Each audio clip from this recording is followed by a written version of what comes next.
Awesome, right on. So we're coming at the tail end, I suppose, now of week 3. So what today's agenda is, which I just said, is going over the informative speech. And if you kind of want to follow along, I did pull it from chapter 13 of the textbook. And if you kind of want to re-go through this information, this will be available on Echo 360, this lecture, but also you can pull out chapter 13 of your textbook.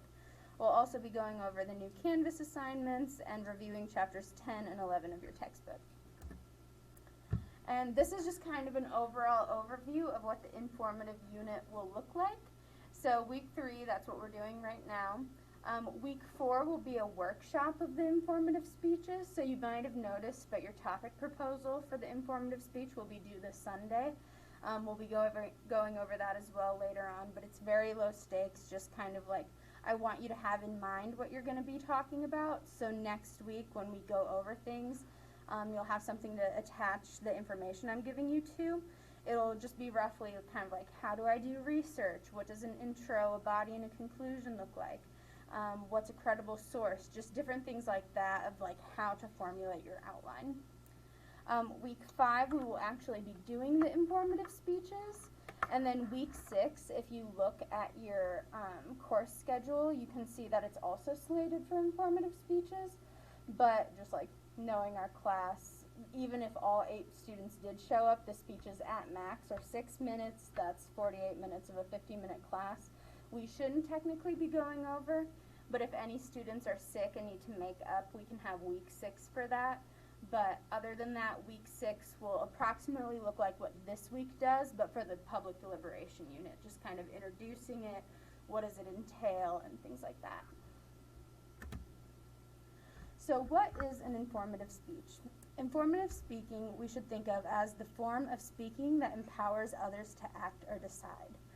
So we're going to kind of go over the logistics of what differentiates an informative speech from a persuasive speech. But that is like the hardcore difference of informative speeches. You are not purposefully trying to lead anyone to a certain conclusion. You are simply presenting the cold hard facts as they are. One example I like to use is, imagine if you gave a speech over a dog pound. It would be super easy to kind of like have the narrative of like, they'll kill the puppies if you don't go and get one. Like, everyone in this class needs to go and like give their patronage to the shelters or whatever. That is persuasive because you're telling people what to do. But if you simply told everyone, like, this is what is happening. Some of the dogs are sick. Sometimes they have to be put down. And that is what they are. Then that's informative. And maybe someone afterwards is like, oh my God, I need to go right now and save the dogs. But you did not tell them to do that. So that's just kind of like one key thing to like keep in mind while trying to think of your topic is, am I telling someone what to do, or am I simply presenting facts? So key pieces of an informative speech. Successful informative speeches empower others, which is just kind of what we were talking about. You want someone to like really care about your topic afterwards, but you can't implement what they should be thinking about it. For this speech in particular, it will be 4 to 6 minutes long. Something I personally would advise, this is just how I would do it, would be to aim for that middle mark of 5 minutes, because that way, let's say you kind of over-explain things, you over-talk. If you just estimated 5 minutes, you do have like a full minute of leeway time. That's totally fine as a buffer. If you were to just prepare a 4-minute speech and you talk under, you don't have any gap time, and you're just going to have to like start making stuff up. So that would just be my rule of thumb, but you'll start to like kind of learn better as the course goes along of what works best for you. Some people plan out a speech, and that is exactly what they say, and they can like time it however they want, and it will stay tried and true the entire time. I am not that great at it, but you know. And then providing your audiences with the best information, that kind of goes hand in hand with what type of sources do you want to use. You don't want to just kind of pull like, my friend on Twitter said that this sucks, therefore it sucks. That is not a credible source. But if you were using like information from the CDC, if you were giving like a science speech, that is a credible source. So just kind of like, this also is to learn what sources are reliable. But audiences should leave thinking, wow, really? I didn't know that. And that is like the perfect test for when you're trying to decide on what topic you want to speak on, is do you think someone will leave the class going, oh my gosh, I knew nothing about that. If you chose something like how to tie your shoes, that topic in particular would be not approved because everyone knows how to do that. You're not informing anyone of anything, or like how to apply to CSU. Clearly we all have done that and we were successful, so we don't need any sort of tutorial on that. So just kind of like thinking about it, you can choose something that you're extraordinarily passionate about. You could choose something that you genuinely don't know anything about and you would like to learn, and then share with the class what you discovered. Any method totally works. It kind of just depends on what you want to do. So what are some real life examples of informative speaking you can think of?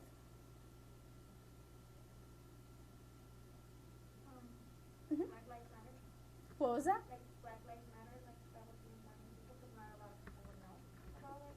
The real Black Lives Matter thing. Like they know what it is, Yeah. but they don't know like kind of that. So that's Yeah, that's a really good example. This is more so kind of like how that information would be presented. So do you think like a lecture on Black Lives Matter would be informative? yeah. Yeah, exactly. Like that's a good example. Like what I'm doing right now, I'm not telling you, like informative speeches are the best type of speeches of all time. Like you need to leave here loving this. No, I'm just simply, this is the information. You will do with it as you will. Would it be like TED Talks? Like some TED Talks would that be considered? Yeah, that was an example that came up last class period too, and I loved it because that is so true.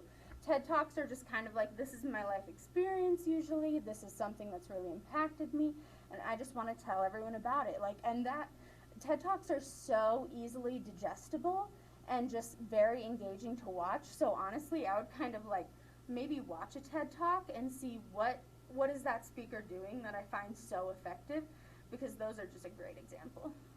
Anyone else?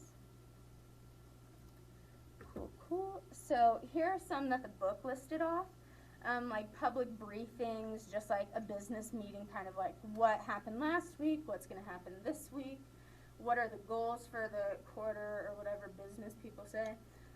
Public advisories, just like think of the weatherman. The weatherman's not like, this is, well, maybe he might be, but like a public advisory of maybe a missing person per se, of so-and-so went missing at this time, this location, she looks like this, da-da-da-da.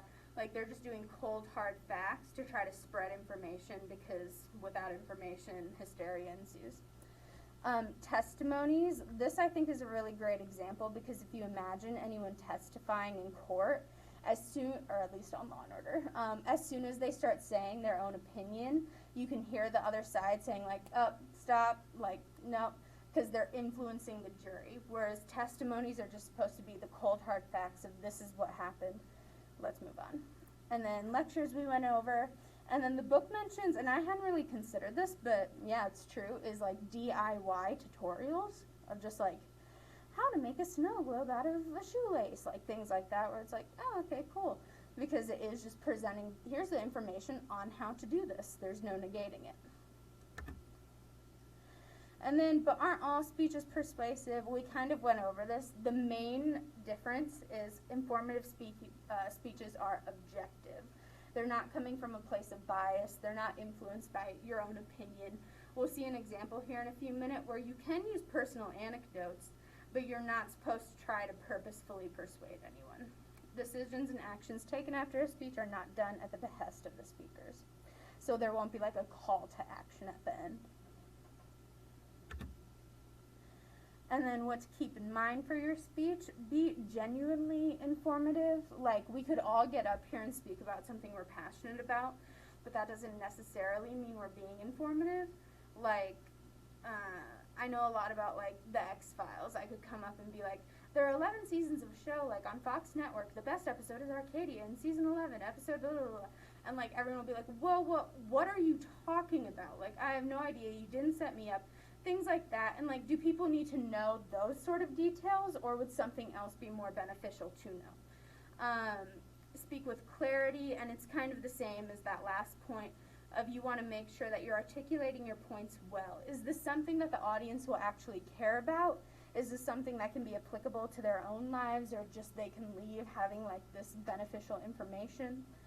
And then informative organization, how I kind of like to think of that is like a upside down triangle of you start with like broad information, like a general overview of the topic, kind of like introducing people to it.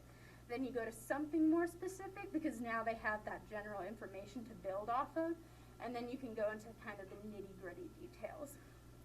And then the reason that's important is because, again, if you did the opposite, people would be like, okay, what? And then having important and credible evidence. So I would hope at this stage of our college careers we know, like, Wikipedia isn't the best source. It's annoying because it does seem to have everything. But, like, per se, if you were going to use that, they have those footnotes that have what the true source is. Just always kind of correlate with that to make sure that it's actual credible information. And then this is an example of an ALS speech, informative speech. We watched this in my teaching class, and we kind of went around the room as a group and like, what would you grade this? What do you think the benefits were, the drawbacks? So we're kind of gonna do that. This would be someone who would be like your peer, just kind of evaluating what went right, what could have been improved on.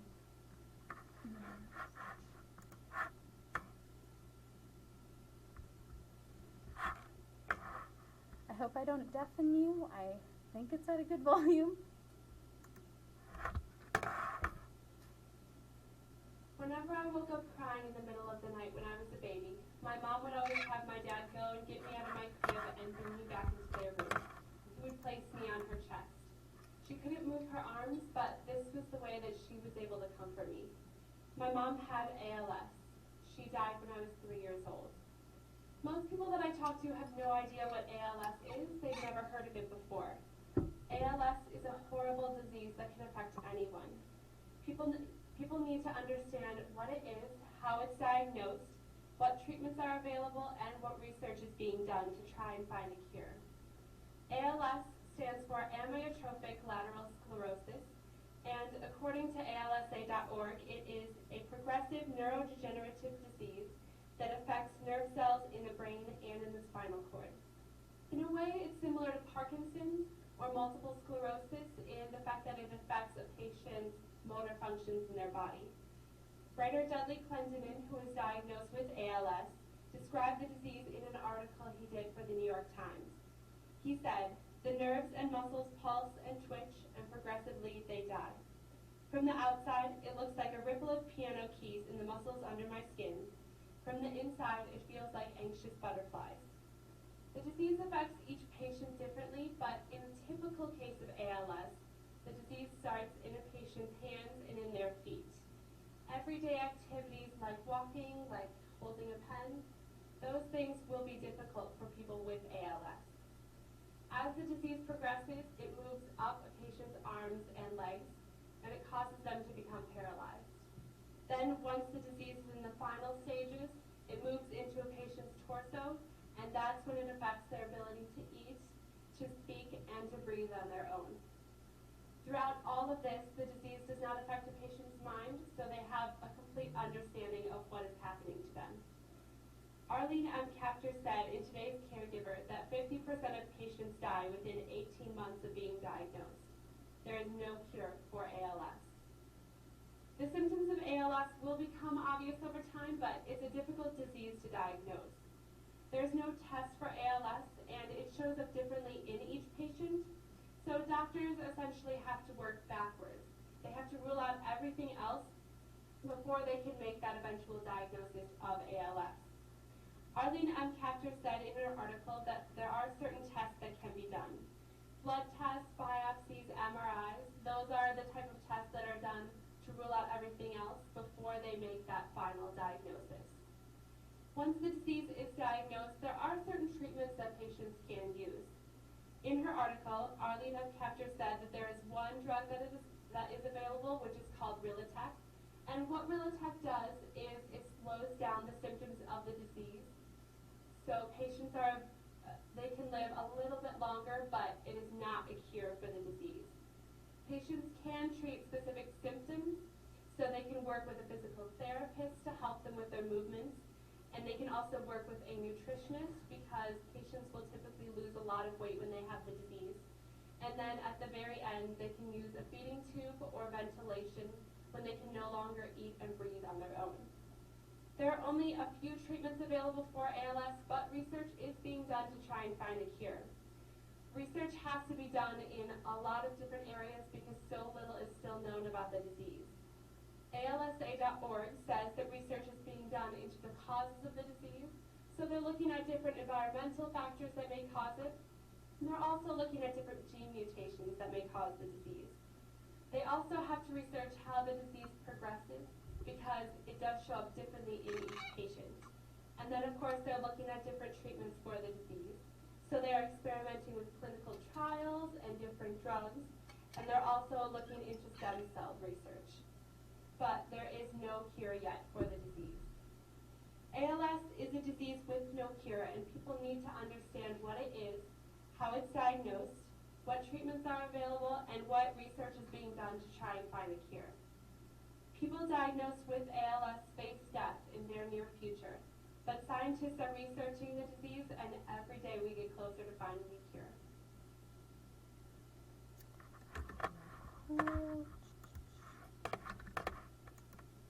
So what did you find compelling about that, and what were you not as much of a fan of? Mm-hmm. I think it's good to an extent, but she said her speaker statement a million times, and maybe just like one less would have been good. Yeah. I also wondered at the end there she said she worded it like people need to understand. Isn't that kind of this racist thing? Yeah. And then, anyone else? How did you feel about like her tone? I thought because like it was so monotone like the whole time. You can tell that she did like plan it out too, like lunching and stuff. She like repetitively looked at her notes, so it kind of like didn't really come off as I don't know, like as prepared as it was like somewhere in between. Like you could tell she wanted to follow the script, but she still had Yeah, it's like her intonation was nice, like she has good vocal quality, but yeah, like despite if she was talking about something positive or negative, it was still kind of that like, and I am talking about this, which like kind of got a little creepy when she was like, there is no cure for ALS, they will die. I was like, okay.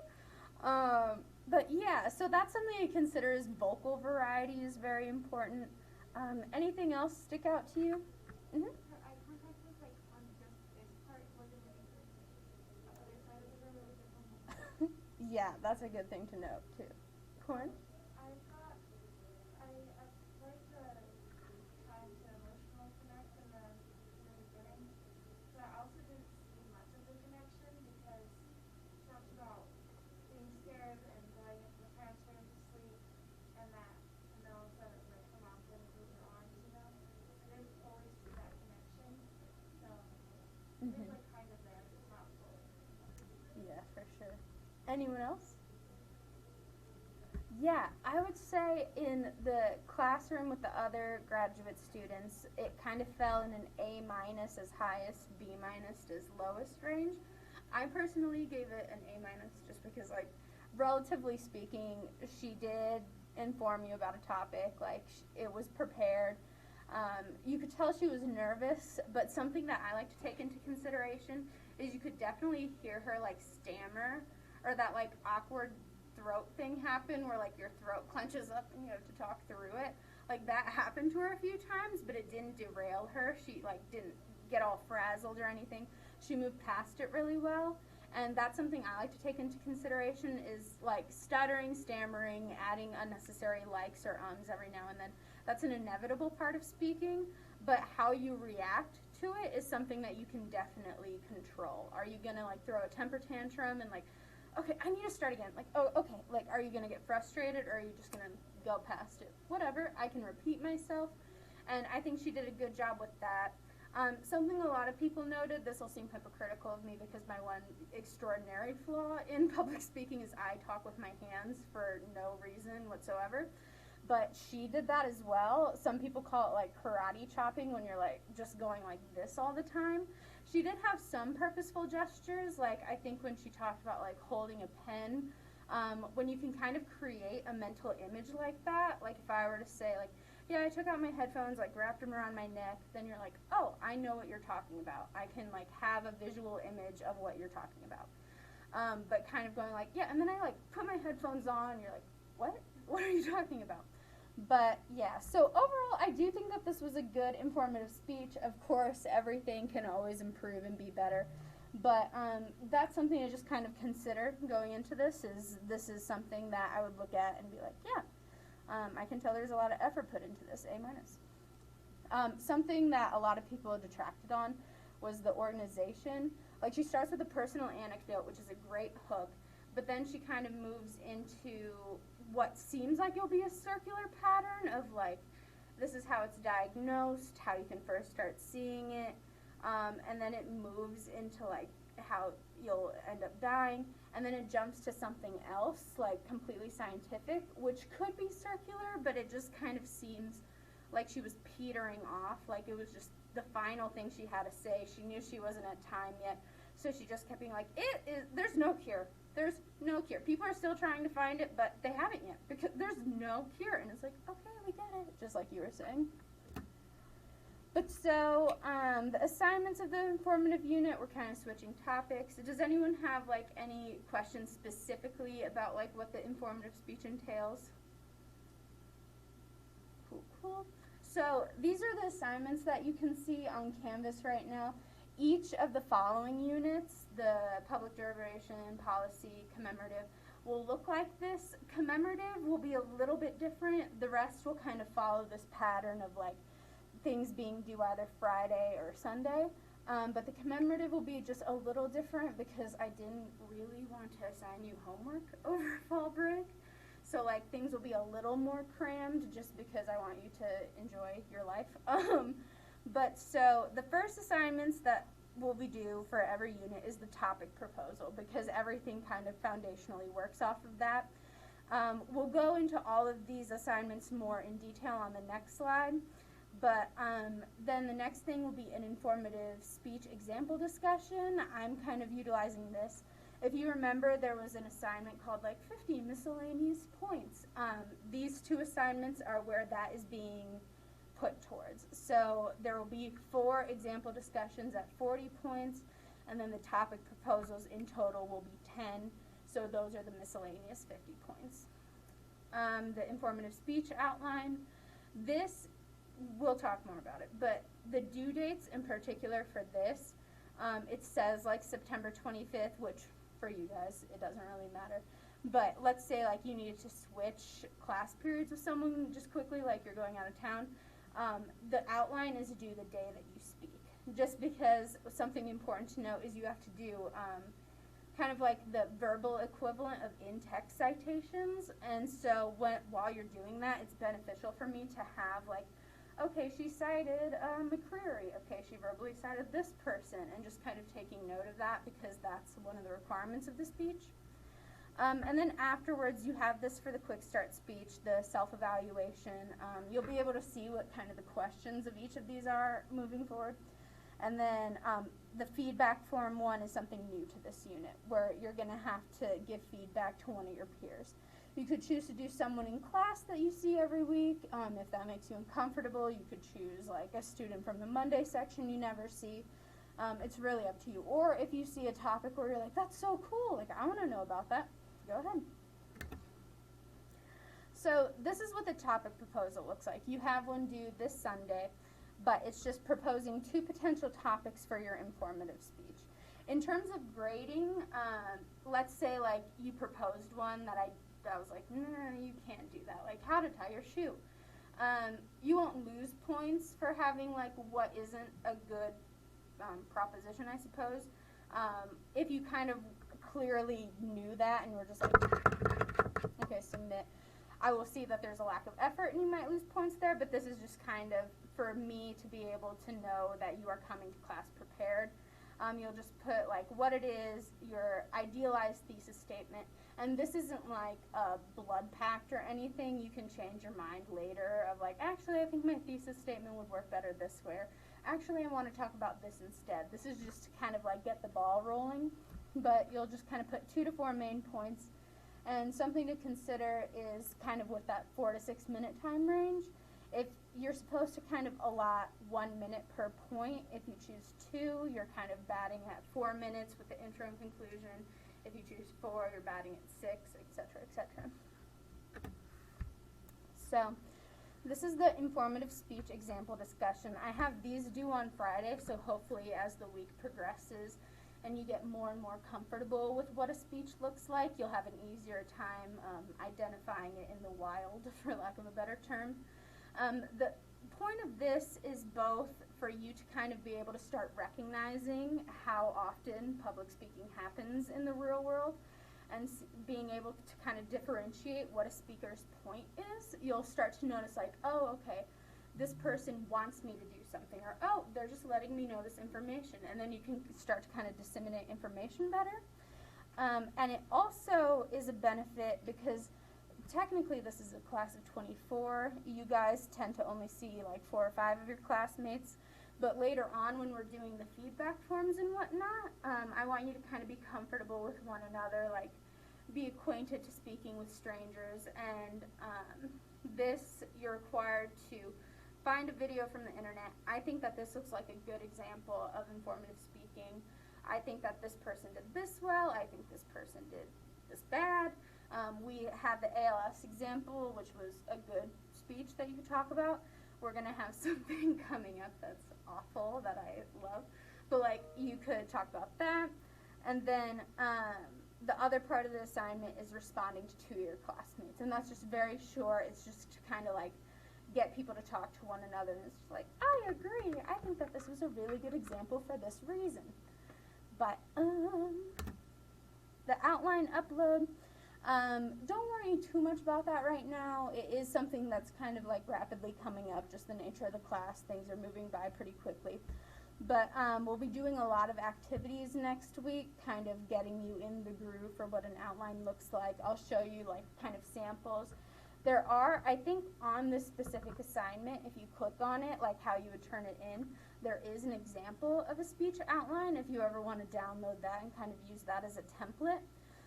Something important to note is that this is not a monoscript, a script, I guess. I forget what the word is. But you won't say like word for word, hello, my name is Nicole and I am here to, like you won't do word for word verbatim what your speech will be. It's just a brief like outline skeletal structure of what it will be, which might look pretty like thick and very involved because it's supposed to be a benefit for you, but not verbatim. The self-evaluation, I pulled these questions from the survey on Canvas. I think I have it set up to where you could like go into it, leave if you wanted to, come back to it. Unlimited tries, I think. If for some reason that happens, you go in, answer 2, leave, and it shuts you out, just let me know. But this is not timed, it's not stressful, it's just you kind of reflecting on what you can work better. So like I can make sure that you're kind of having realistic expectations of where you need to improve and whatnot. Like if you said 1,000 you went totally under time and your evaluation was like, I was perfect. That could not have gone better. I am so happy. I'll have to be like, so there's like a lot of improvements that need to happen, just kind of like that. And also to avoid you like kind of just blacking out and pretending like that speech never happened. But then also the feedback form, I didn't want to put all the questions up because they're kind of like long and I don't want to overload you with text. But it's just genuinely, it's a little more involved than the self-evaluation is, just because you really want to get good at giving critical feedback to others. So the questions are just like a little more detailed. This is the same as the outline, which you can see if you go and like pretended like you were going to fill out the assignment and you click that link, you can see the form, and it'll just be you download it and you just like fill it in with your own information, and then you re-upload it. But yeah. So those are the major assignments. Does anyone have any questions about them? Anything they're wondering? Cool, cool. they're all pretty straightforward, and this first round might be kind of like awkward footing, trying to get used to everything, trying to get used to how the semester will be laid out. But as the next waves come in, you'll be just so accustomed to doing this.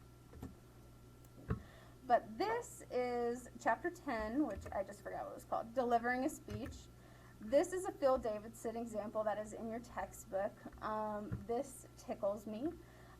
This is, I believe, a city council member running for like why he should be elected.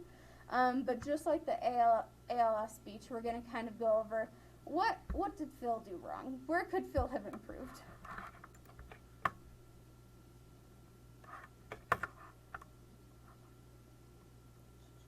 Hey, do you want to save money when you shop online? You should click right here and download Honey.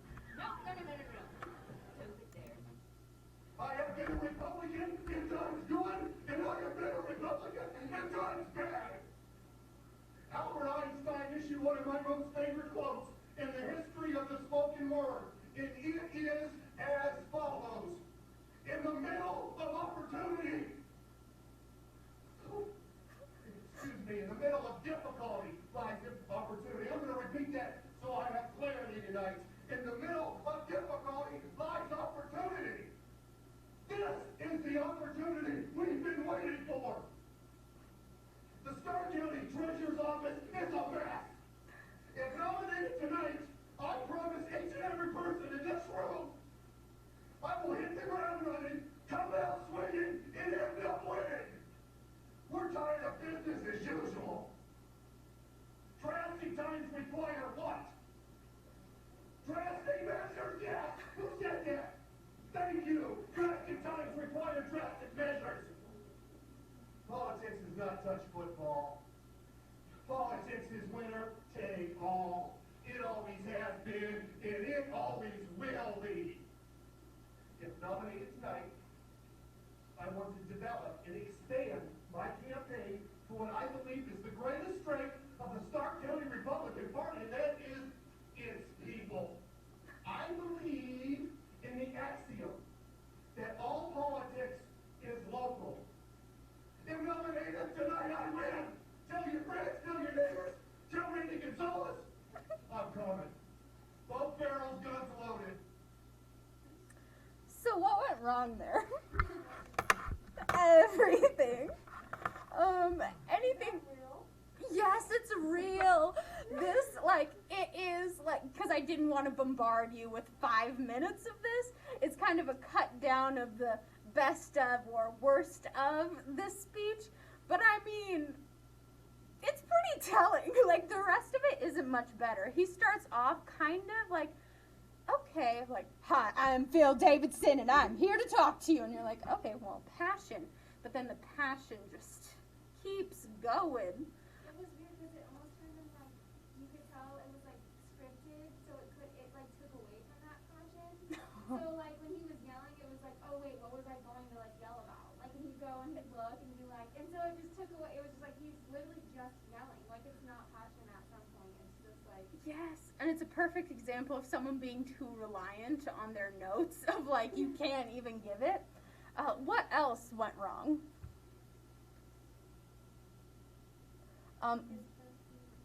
Yes, he's like just abusing his ability to move around the room. And also, like you mentioned with the last speech, I don't know what this setup looked like, but he is only screaming at like this portion of the room and completely, which they're probably very grateful for, but ignoring this half.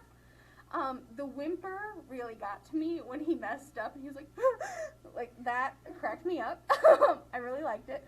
I feel so bad for him because something to like note is that if you looked at just the dialogue, like just the outline of the speech, it's not that bad. He's like trying to reach everyone. He's trying to like get people motivated. Like, hey, this is really important. Like things are going bad in our county. I can change it. I really care. Like, let's move forward. The fact he like quoted both like touch football and Albert Einstein, like, wow, okay, broadly trying to reach all members of your audience. But like just kind of this unit is called delivery of a speech, and this was completely ruined by his delivery. I think another one of my favorite parts, I'm so sorry, I just love this so much, is when he asks like a rhetorical question of like, what do we need to do? And someone's like, this? And he's like, yes! And he just screams at them. Oh my God, could you imagine if a teacher did that? That is so uncomfortable. God, you could just like power project this on my grave and I would be laughing for eternity. I think it's so funny. But yeah, delivery, how a speaker uses their body to emphasize or enhance the words of their speech, or completely derail it, as poor Phil did. So aspects of delivery, and you can kind of keep this in mind for your own speech. You can keep Phil in mind for the absolute worst example of do not do this. But so the aspects of delivery that are of a physical component are the use of your body. You don't want to be jumping around the room. You don't want to be doing things that are distracting. Something to kind of take note of with clothing. It's hard with masks. It's ironic that I said that at that moment. But like, for example, it would be distracting if I just kind of did what I think is called like fidget clothes, and I was just like talking while doing this. People would be like, can you let go of those? That is so annoying. Or if like you're clearly uncomfortable and you're just kind of like constantly shifting, constantly like uncomfortable. In this class, it's not a requirement that you like dress up for speech days, but it is kind of something that would be docked points if you wear something that's distracting in that way. I don't care if you come in a costume, it would kind of be a power move, but like just don't constantly let that be a deterrent from what you're trying to say. Eye contact is another important thing. It's ironic because there are really two ends of the spectrum here. Like if I was talking to everyone and then I was just like, yeah, and then I'm giving the speech, da-da-da-da, I'm still talking, everyone's like, okay, this is uncomfortable. Why are you looking at one person? The poor person who gets the direct eye contact is like, can this stop, please? But it happens like more frequently, and it's usually not like the fault of the speaker necessarily sometimes. With masks, it's especially hard, but if you're talking about something, giving a speech, and the audience is just unresponsive, and especially with the mask, you can't see like a smile of like, oh no, you're doing good. So it's just like, and so that can start to be like, okay, this isn't going how I was hoping it would go, this is really uncomfortable. And then you see like one student in the room, or just like one person you're speaking to in the room, give you like an indulging smile or like you're doing a good job. And then all of a sudden you're like, okay, you are my touchstone, you are making me happy, like thank God I'm getting all of my emotional support from you. And then the person's like, oh, didn't sign up for that. And then on the other end of the spectrum, you could not give eye contact at all. And like that's uncomfortable because then it seems like you don't really care about what you're speaking about. Everyone's like, has the speech even started yet? What are you doing? And that's really easy too because some people find it really uncomfortable to give eye contact. And something that the book always makes sure to make note of is that a lot of these things are very cultural. Like I think in Japan, I could be wrong, don't quote me, but it's like you don't want to give a lot of eye contact because that's insulting. Like, and that's just kind of something to take into consideration.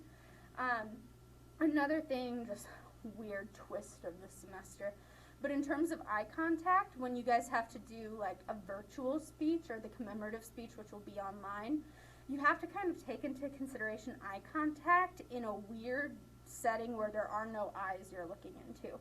An example that I'm fine with sharing of this is if you go on to Canvas and you look at any of like Professor Dunn's speeches. He's the guy that kind of gives like the welcome to the informative speech lectures. You can tell he's comfortable with looking into the camera. He has his notes, he'll look down, he'll like speak into the camera directly. If you look at like my introduction to the professor video, you can tell like, oh, she hasn't spoken to the camera in a while. Because I'm like uncomfortable with it. I don't know where to look. I'm like looking like to the side, like thinking of examples. I'm not really. I just don't want to look at the camera.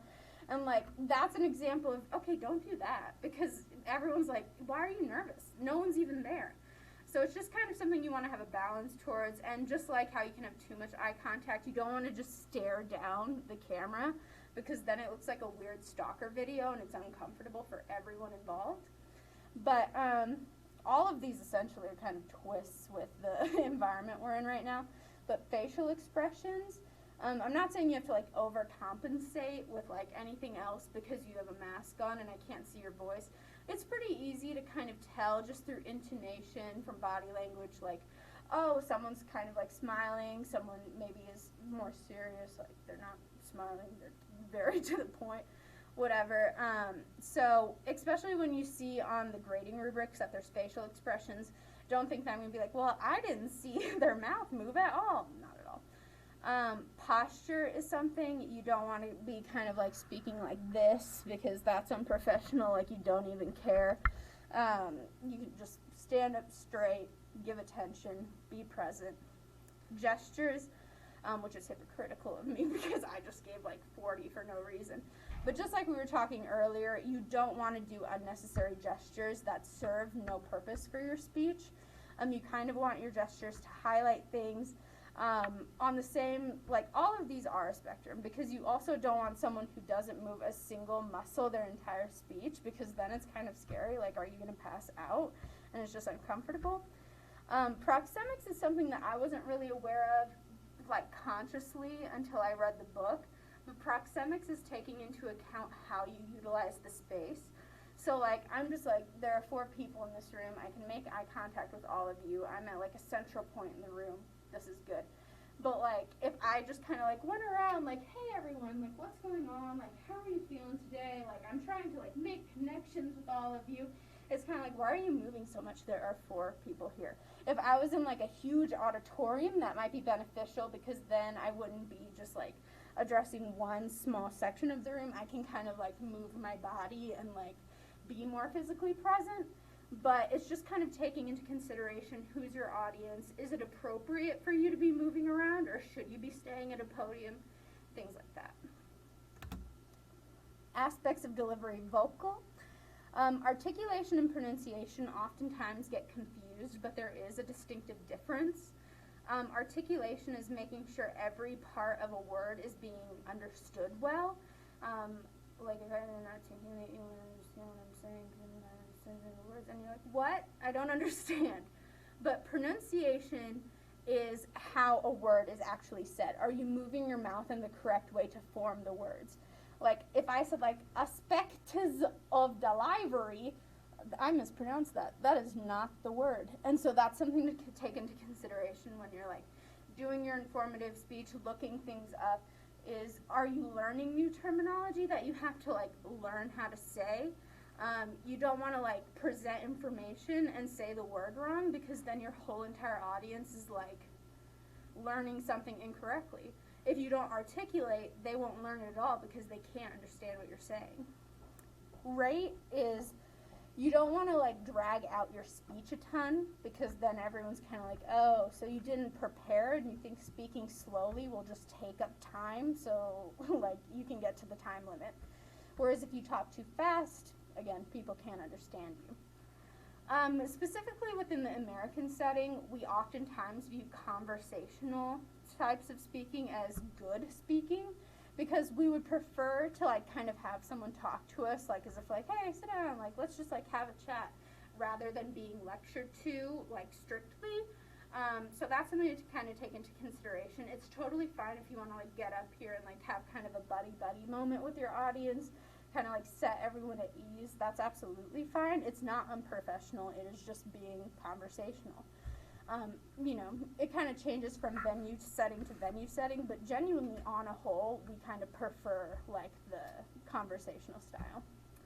Vocal variety, we did not see that in the ALS speech. We saw way too much of it in an awful way in the Phil Davidson speech. But you want to kind of like let your tone be influenced by what you're saying. If you're saying something sad, you don't want to say it with like a positive intonation. That's inappropriate. And then something that I personally think is one of the harder things, because it can get out of control, is specifically breathing. Volume, it's pretty fine, especially because this is our setting. It kind of reverberates off the walls, like whatever. But breathing, when you lose it, it gets really uncomfortable, and it like kind of takes over the speech. Like, I think all of us have been to that point where like we're talking, oh my god, I haven't breathed in a while. Oh my, if I breathe right now, I think it's going to be a gasp. I'm not done with my sentence. Oh my god, and then everyone's like, oh my god, you just gasped. Like, what is wrong with you? and you're kind of thinking like everyone knows that I can't breathe, and then you're not even thinking about your speech anymore. You're thinking about the fact that you're going to pass out in a second. So something like, this is just a trick of the trade I personally like to do, is kind of like, if I can tell like, oh my God, I'm not breathing, is I kind of want to take a moment, act like I was just considering my word choice, and like look off into the distance, take a breath, and then come back. That's totally fine. If you gasp, that's obvious, but if you just kind of take a moment to yourself, it's like the ALS girl when she stuttered and moved past it. That's totally fine. If you need to take a moment, like this speech is dependent on how you physically are delivering it. If you need to take a moment to enhance your tool, go ahead. Chapter 11, which I will speed through because we're almost at time. Types of visual aids, these are all pretty obvious. I think the only one that might be like new to you guys are the haptic aids and environmental aids. Haptic aids, I like to use the example of, imagine if like you got like a first edition of a Charles Dickens novel. It is so old, you have to wear like gloves to touch it, but there's a benefit to seeing something that you can like have tangibly in your hands like that, because it's a piece of history. Like, wow, this is what it looked like, this is what the binding was, and it is just like a very kinesthetic experience. And environmental aids are very rare. It would be kind of odd if you would be able to use it.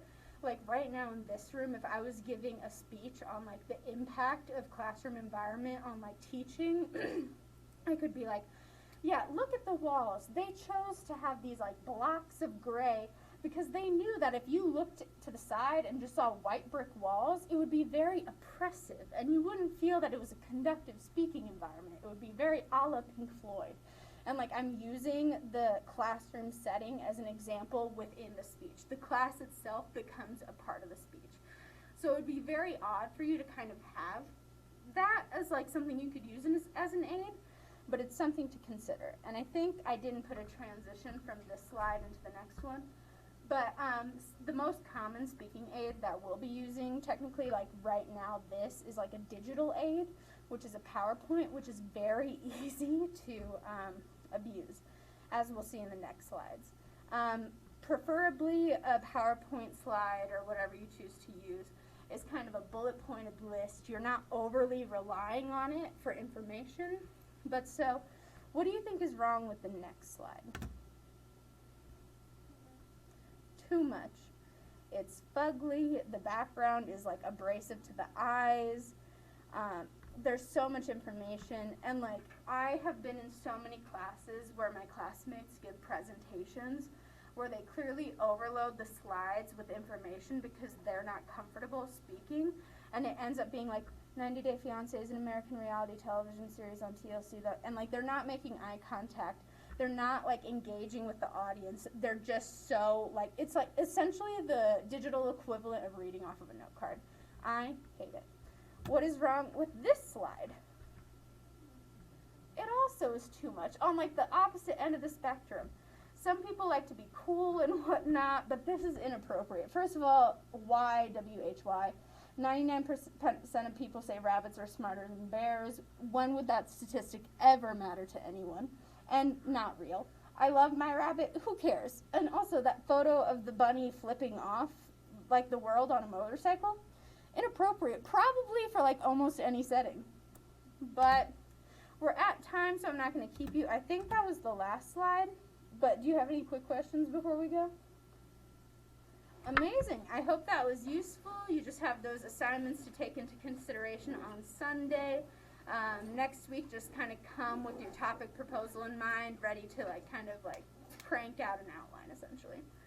But thank you so much.